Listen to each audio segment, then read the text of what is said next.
日本民众模仿综艺节目常用的整人手法，这次却闹出人命来。这起发生在日本石川县的悲剧，起因是一名女子出村里沙，为了要给丈夫出村玉树一个生日惊喜，费尽心思却造成悲剧。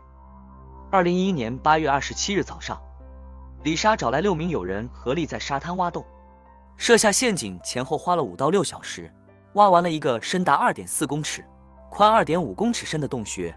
考虑到坠落可能会摔伤，在底部放上软垫，并在最上面盖了一张巨大的蓝色塑料布，还在洞上面放沙子隐藏，伪装成平地。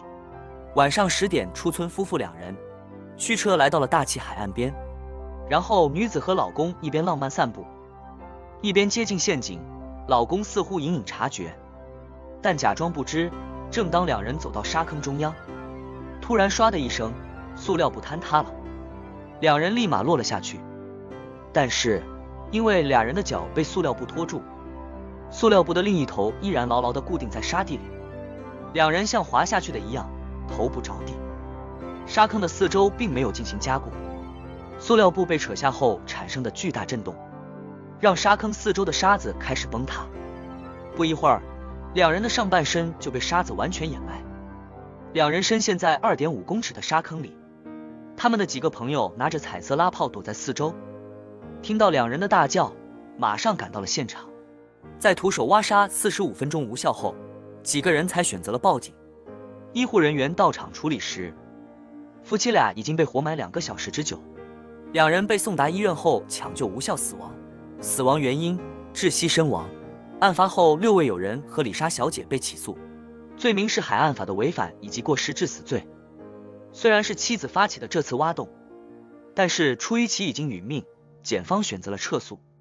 几位友人由于不是发起人，且沙坑对海岸的破坏程度不大，被判暂缓起诉。但是2012年10月，男方父母起诉女方以及6位友人，要求他们赔偿9100万日元。被告女方家属主张，男方和女方2人掉落坑内时，在坑的周围有过停留和徘徊，男方有可能已经察觉自己要掉入沙坑，当时只是为了配合自己的妻子的惊喜才主动踩了进去。当然2位当事人都已经逝世，无从稽考，但是法院最终还是采用了这个证词。2014年10月28日，最终审判结果出炉，女方家长以及友人赔偿男方遗属4130万日元。想整人来点恶作剧，无伤大雅。如果太过头，惊喜变成惊吓，那就喜剧转悲剧了。